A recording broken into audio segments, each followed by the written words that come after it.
बात करना चाहूँगा अपने किसान भाइयों की तरफ से कि इतनी अच्छी जानकारी आपने हमारे किसान भाइयों के लिए जो उपलब्ध कराई है, उसके लिए आपको बार बार धन्यवाद। कॉम्प्लेक्स खाद का अर्थ होता है कि एक ऐसी खाद जिसमें दो या दो से ज़्यादा प्राइमरी तत्व।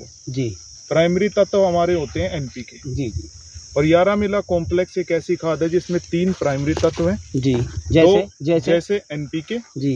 2 सेकेंडरी तत्व हैं। सेकेंडरी तत्व जिनकी जरूरत पौधे को प्राइमरी तत्वों से थोड़ी कम होती है। जी जी। वो है सल्फर और मैग्नीशियम। जी। और 4 इसमें सूक्ष्म पोषक तत्व हैं, यानी कि माइक्रोन्यूट्रिएंट, जो कि जिंक, फेरस, मैग्नीज और बोरॉन। अच्छा। तो ये कॉम्प्लेक्स खाद एक ऐसी खाद है जिसके अंदर हमारी फसल को जो सभी जरूरी 9 पोषक तत्व हैं, जिसमें प्राइमरी भी शामिल है, सेकेंडरी भी शामिल है, माइक्रो भी शामिल है, सभी पोषक तत्व 9 के 9 पोषक तत्व भी अपनी मिट्टी में डाल रहा है। नाइट्रोजन, फास्फोरस, पोटास जो आप बता रहे हैं, एनपीके डाल दिया, डीएपी डाला।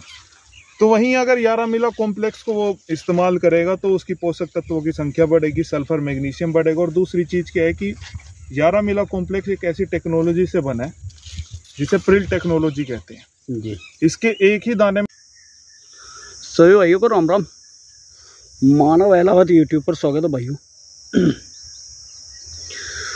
भाइयों, आज ये जो मैं आपको खेत दिखा रहा हूँ भाइयों, ये खेत है हमारा 27 मार्च से और 15 मई तक का कटा हुआ भाइयों। और यहाँ मेरे पास जो आज 2 भाई आए हैं 11 मिला की तरफ से आए हैं भाई, उनसे बात करूंगा। वे मेरा खेत देखने के लिए आए थे भाइयों, क्योंकि मैं 11 मिला कॉम्प्लेक्स का उपयोग अपने गन्ना की फसल में करता हूं भाइयों। तो उसी को लेकर के भाई जी मेरा खेत देखने के लिए आए थे और परिचय लेंगे हम उनका, दोनों भाइयों का। तो भाइयों ये हैं भाई, इनसे लेते हैं हम परिचय। जी भाई जी, थोड़ा सा परिचय अपना।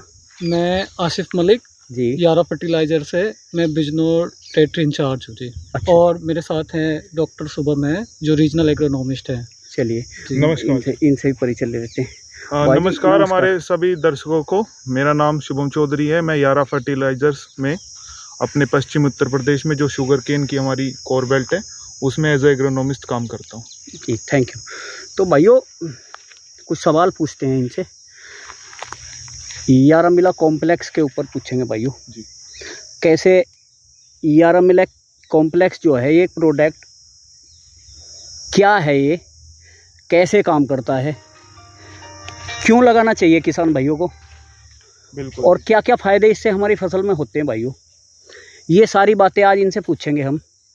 क्योंकि एक महंगा प्रोडक्ट है भाइयों, अगर किसान वैसे ही लगा ले और कोई रिजल्ट उसे ना मिले तो कोई फ़ायदा नहीं भाइयों। तो आज इसके बारे में सारी जानकारी लेंगे और सवाल पूछेंगे भाइयों हम किसान भाइयों की तरफ से। ये जो भाइयों आप खेत देख रहे हैं इसमें 11 मिला कॉम्प्लेक्स एक बार लग चुका है भाइयों, और ये 15 मई से लगाकर 20 मई तक का, यानी कि सिर्फ 5 दिन का कटा हुआ गन्ना है। और अभी आज तो 20 मई है जी, 21 जून है आज। हाँ 21 जून है, तो 1 महीने का गन्ना है भाइयों।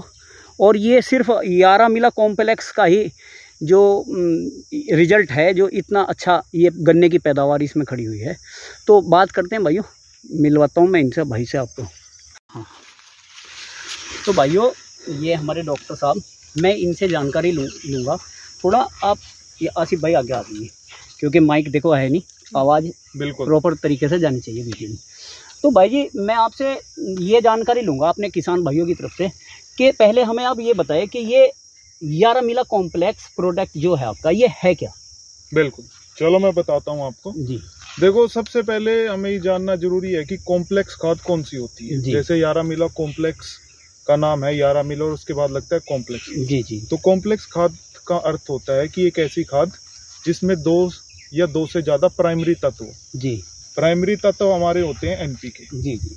और 11 मिला कॉम्प्लेक्स एक ऐसी खाद है जिसमें 3 प्राइमरी तत्व हैं। जी, जैसे एनपीके। जी। 2 सेकेंडरी तत्व हैं। सेकेंडरी तत्व जिनकी जरूरत पौधे को प्राइमरी तत्वों से थोड़ी कम होती है। जी जी। वो है सल्फर और मैग्नीशियम। जी। और 4 इसमें सूक्ष्म पोषक तत्व हैं, यानी कि माइक्रोन्यूट्रिएंट, जो कि जिंक, फेरस, मैग्नीज और बोरॉन। अच्छा। तो ये कॉम्प्लेक्स खाद एक ऐसी खाद है जिसके अंदर हमारी फसल को जो सभी जरूरी 9 पोषक तत्व हैं, जिसमें प्राइमरी भी शामिल है, सेकेंडरी भी शामिल है, माइक्रो भी शामिल है, सभी पोषक तत्व 9 के 9 पोषक तत्व एक समान एक ही दाने से पौधे को उपलब्ध होते हैं। जी।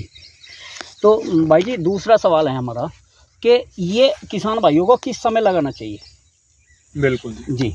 देखिए, अगर हम गन्ने की बात करें, गन्ने की फसल जो हमारी है एक लंबी अवधि की फसल है, लगभग 12 से 13 महीने तक हमारी खेत में रहती है जी। तो जो इसके मुख्य जो फेज होते हैं खाद डालने के जी। सबसे पहला आप देखोगे कि जब हम कोई भी किसान गन्ने की बुआई करता है जी जी, तो सबसे पहला प्रयोग इसका गन्ने की बुआई में होना चाहिए जी। गन्ने की बुआई के लिए उसे कुछ जरूरी पोषक तत्वों की जरूरत होती है, जो फास्फोरस है, पोटास है, नाइट्रोजन है जी जी। और उससे ज्यादा जरूरी है कि किस फॉर्म में दिए जा रहे हैं जी। क्योंकि जो खाद हमारे किसान भाई आमतौर पे जो ट्रेडिशनल फर्टिलाइजर इस्तेमाल करते आ रहे हैं, एनपीके हो गया, डीएपी हो गया, सुपर हो गया जी, तो इनकी जो घुलनशीलता है काफी जी कम रहती है। तो धीरे धीरे ये पौधे को उपलब्ध होते हैं। और गन्ना और कपास दो ऐसी फसलें हैं जिनका जर्मिनेशन रेट काफी चैलेंजिंग रहता है। अगर आप 10 आंख बो रहे हो तो 7 से 8 आंख ही फूटती है जी। तो उसके बढ़ाने के लिए यारामिला कॉम्प्लेक्स का एक बार इस्तेमाल बुआई में करना चाहिए। दूसरा जब फेज आता है इसका, जब किसान का गन्ना लगभग 100-120 दिन का हो जाता है और मिट्टी चढ़ाने की प्रतिक्रिया स्टार्ट होती है जी, तो उस टाइम इसका इस्तेमाल हमें करना चाहिए। तो भाई जी एक बात और बताइए आप हमें, जैसे हम बुआई में, आपने बताया बुआई में लगाना चाहिए, कितनी मात्रा में लगाना चाहिए कि 1 एकड़ की मात्रा जो है वो आप हमारे किसानों को बताएं कितनी लगानी चाहिए? बुआई में इसका प्रयोग हमें 25 किलो प्रति एकड़ के हिसाब से करना चाहिए जी। साथ में डीएपी है, पोटास है। और अगर हम गन्ने की बुआई फरवरी में कर रहे हैं और उस टाइम टेम्परेचर थोड़ा कम है, डाउन है हाँ जी, तो उस समय हमें 25 किलो यूरिया भी लेना चाहिए बुआई में, 5 किलो सल्फर भी लेना चाहिए जी। अगर जैसे जैसे हमारा समय थोड़ा आगे चल रहा है, फरवरी, मार्च, अप्रैल तक हम बुआई कर रहे हैं, तो उस समय हम टेम्परेचर थोड़ा ठीक हो जाता है, तो उस समय 25 kilo Yaramila complex, 50 kilo DAP, 50 kilo MOP potash जी और 5 किलो सल्फर का हमें इस्तेमाल करना चाहिए बुआई के साथ। बहुत बढ़िया।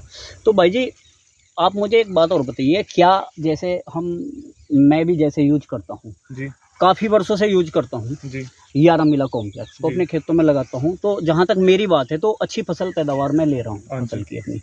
तो आप ये बताइए, जैसे नॉर्मल खेत है किसी का, मान लो किसी किसान ने नॉर्मल गन्ना लगा रखा, आपने नॉर्मल तरीके से खेती कर रहा है, जैसे डीएपी लगा लिया, एनपीके लगा लिया, यूरिया नाइट्रोजन वगैरह लगा ली या अन्य और भी कुछ चीज लगा ली, अगर वो किसान यारामिला कॉम्प्लेक्स लगा ले तो क्या उसकी पैदावार पहले के मुकाबले प्रति एकड़ बढ़ सकती है, प्रति बीघा बढ़ सकती है? ये मानव जी बहुत अच्छा सवाल था आपका। इसके लिए हमें कुछ और चीजों पर भी प्रकाश डालना चाहिए जी। जैसे गन्ने की बुआई जो होती है वो आमतौर पे मार्च जी लगा सकते हैं, मार्च अप्रैल में उसकी जर्मिनेशन, अप्रैल मार्च लास्ट में अप्रैल में जर्मिनेशन अच्छी स्टार्ट हो जाती है जी। और अप्रैल, मई, जून जी, ये जो 3 महीने होते हैं जी, इनमें अगर आप देखोगे कि जो सूरज की किरणें रहती हैं, या आप बोल लीजिए जो दिन की ड्यूरेशन है वो ज्यादा लंबी होती है, सही बात, रात के मुकाबले रात छोटी होती रहती है और दिन का टाइमिंग जो होती है बढ़ती रहती है। और दूसरी चीज क्या है कि आपको पता है कि पौधा भोजन कैसे अपटेक करता है, जब सूरज की किरणें पत्तियों पे पड़ती है फोटोसिंथेसिस होती है, तो जब दिन बड़े हो रहे हैं तो मतलब क्या है कि फोटोसिंथेसिस की जो प्रतिक्रिया है वो ज्यादा लंबी चलेगी। अब फोटोसिंथेसिस ज्यादा हो रही है, पौधा ज्यादा भोजन अपटेक कर रहा है, तो जाहिर सी बात है कि उसकी जो रूट जोन है वहाँ पे भोजन उपलब्ध भी उसी मात्रा से होना चाहिए जी। तो जो किसान नॉर्मल खेती कर रहा है 2 से 3 पोषक तत्व भी अपनी मिट्टी में डाल रहा है, नाइट्रोजन, फास्फोरस, पोटास जो आप बता रहे हैं, एनपीके डाल दिया, डीएपी डाला, तो वहीं अगर यारामिला कॉम्प्लेक्स को वो इस्तेमाल करेगा तो उसकी पोषक तत्वों की संख्या बढ़ेगी, सल्फर मैग्नीशियम बढ़ेगा। और दूसरी चीज क्या है कि यारामिला कॉम्प्लेक्स एक ऐसी टेक्नोलॉजी से बना है जिसे प्रिल टेक्नोलॉजी कहते हैं जी। इसके एक ही दाने में सभी पोषक तत्वों का मिश्रण है, एक दाना घुल के जड़ों तक पहुंचेगा तो सभी पोषक तत्व पौधा एक साथ अपटेक करेगा जी। तो उस हिसाब से पौधे के पास भोजन अच्छी मात्रा में होगा, जो दिन प्रतिदिन की उसकी जरूरत है फोटोसिंथेसिस की क्रिया को करने के लिए, उस हिसाब से उसके पास भोजन मौजूद है, तो उस हिसाब से उसमें ग्रोथ अच्छी होगी तो पैदावार भी बढ़ेगी जी। तो भाई जी ये तो आपने हमें बताया कि इसे किस समय हमें उपयोग में लाना चाहिए जी। तो जैसे हम मिट्टी चढ़ा रहे हैं मान लो, हाँ जी, अब हमारा ज्यादातर किसानों की फसल तैयार है और मिट्टी चढ़ाने का कार्य बहुत जोरों शोरों से चल रहा है, तो अगर हम इसे, जैसे किसान मिट्टी चढ़ाते वक्त अन्य खाद भी लगाता, तो उसमें यारामिला कॉम्प्लेक्स को अगर हम मिट्टी चढ़ाते हुए लगाएं जी, तो ज्यादा बेहतर रिजल्ट आएंगे? बिल्कुल। देखिए, मिट्टी चढ़ाने का टाइम एक ऐसा टाइम होता है कि उसके बाद जो खादों का इस्तेमाल होता है वो लगातार कम होता है। ये बोल लीजिए कि इसके बाद बहुत ही मिनिमम खादों का इस्तेमाल होता है जी। और यहाँ से अब देखोगे, अब जून 21 है, अगले महीने से बारिशें स्टार्ट हो जाएंगी जी। तो पौधे की लंबाई बढ़ेगी, पौधे खेत और घना हो जाएगा, तो इसमें खादें आगे डालने का जो प्रोसीजर है वो लगभग खत्म हो जाएगा। तो हमें कोशिश करनी चाहिए कि मिट्टी चढ़ाते वक्त जो आखिरी डोज है वो बहुत हैवी देनी चाहिए, अच्छी देनी चाहिए, क्योंकि आगे का जो समय है 6 से 7 महीने का, जैसे आपकी पेड़ी है ये दिसंबर जनवरी में छिलाई इसकी होगी, तो उस 5 से 6 महीने का जो समय है वो इन्हीं खादों के ऊपर डिपेंड करता है कि वो कैसे उनका व्यतीत करेगा समय। तो इसके लिए एक हैवी डोज यहाँ पे देनी चाहिए, जिसमें आप यारामिला कॉम्प्लेक्स है, यारालीवा नाइट्राबोर है जी, फॉस्फेटिक फर्टिलाइजर है, पोटासिक फर्टिलाइजर, यारालीवा नाइट्रेट जो क्या कैल्शियम, यारालीवा नाइट्राबोर हमारा कैल्शियम नाइट्रेट है, खासकर फील्ड ग्रेड कैल्शियम, बोरान युक्त है, बोरान युक्त है। ये कितने का पड़ता है जी बैग लगभग? ये इसकी कीमत है 1850 रुपये इसकी कीमत है, जो आपको बाजार में आसानी से मिल जाएगा जी जी। 20, 25, 50 रुपए ऊपर नीचे आपको कहीं भी देखने को मिल सकता है जी जी। हाँ। और यारामिला कॉम्प्लेक्स की मार्केट में क्या कीमत है? यारामिला कॉम्प्लेक्स देखिए, इसकी जो कीमत है वो लगभग 2800, 2850 रुपये है जी। और कीमत की अगर हम बात करें तो वैसे तो इस मंच पे कीमत का कोई ज़्यादा डिस्कशन नहीं होना चाहिए, क्योंकि दुकानदार से जब हम लेते हैं तो किसान के व्यवहार के ऊपर 20-50 रुपए का डेविएशन हर जगह देखने को मिलेगा। तो भाई जी एक मिनट में आपकी बात को रोकते हैं, ये बोलना चाहूँगा कि कीमत के बारे में मैंने इसलिए पूछा आपसे कि मैं अब एक जो सवाल करूँगा, सवाल क्या है, वो एक अनुरोध है मेरा किसान भाइयों की तरफ से। आपसे मेरा ये अनुरोध है, जैसे कि पिछले 1 वर्ष पहले ये 1800 से 2000 रुपये के बीच में मिलता था हमें, हाँ जी। लेकिन अब 2800 रुपये के आसपास पहुँच गया। तो आम किसान अगर इसको गिरना चाहे तो उसकी पहुंच से दूर होता जा रहा है। तो थोड़ा सा हम आपसे अनुरोध करेंगे कि आप किसानों को भी ध्यान में रखते हुए, उनकी आर्थिक स्थिति को ध्यान में रखते हुए इसके रेट में थोड़ा सा किसानों को मानव जी, बहुत अच्छा क्वेश्चन है, इसके बारे में मैं भी एक मंच ढूंढ रहा था कि हाँ जी। तो ये जितने भी हमारे कॉम्प्लेक्स फर्टिलाइजर हैं ये बाहर से इंपोर्ट किए जाते हैं, और जिस हिसाब से बाहर के अंतर्राष्ट्रीय बाजार में बढ़ोतरी होगी रॉ मटेरियल में, कच्चे माल में, और दूसरा भी आप देखोगे जैसे आप बता रहे थे कि 1 से 1.5 साल पहले तक कीमत कम थी, तो उस समय अगर आप देखोगे तो डॉलर की कीमत भारतीय रुपए के मुकाबले भी कम थी जी। ये मजबूत था, और आज के समय में डॉलर के मुकाबले हमारा भारतीय रुपए भी थोड़ा गिरा है, तो एक ये कारण है। दूसरा, रशिया यूक्रेन का जो युद्ध है, रशिया यूक्रेन एक फॉस्फेट और पोटास फर्टिलाइजर के बहुत बड़े मान लीजिए बहुत बड़े सोर्स हैं, उनके अंदर बहुत बड़े खदान है, तो वहाँ से भी रॉ मटेरियल की उपलब्धता पे थोड़े सवाल आए हैं, थोड़े कमी आई है, जिस वजह से इन खादों की जो कीमतें हैं वो लगातार बढ़ी हैं।